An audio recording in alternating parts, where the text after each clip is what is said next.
Bonjour à tous, j'espère que vous allez bien. Je voulais partager en fait une histoire d'un jeune qui m'a appelé et qui m'a raconté qu'il était en prison, enfin dans une cellule intermédiaire avant d'aller à la cour.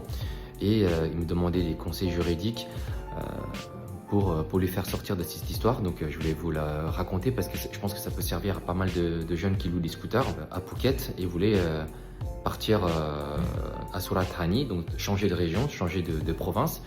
Et lorsqu'il est revenu, en fait, le loueur, il lui a dit vous avez changé de province, vous n'avez pas le droit en fait. Il voulait pas lui rendre le dépôt. Le jeune ne voulait pas se laisser faire parce qu'il a revu le contrat et c'était pas mentionné selon lui qu'on pouvait pas faire ça. Le problème c'est qu'ils se sont pas discutés proprement, calmement et c'est venu presque aux mains, c'est devenu aux insultes. Les Thaïs, forcément, ils aiment pas ça.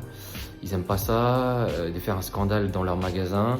Ils aiment pas ça lorsque les voisinages ils ont entendu l'affaire parce qu'il y avait énormément de monde autour d'eux et du coup les Thaïs ils ont assigné le jeune et il ne pouvait plus partir en fait, il ne pouvait plus quitter la province de Phuket. Bon, ça c'est bien fini hein, évidemment. Là, je voulais quand même vous le partager que effectivement il y a pas mal d'arnaques en Thaïlande. Donc je dis pas que ceci est une arnaque, mais qu'il faut faire attention. Hein, il faut garder votre calme, de se référencer au contrat, parce que c'est un peu ça, hein, votre référentiel.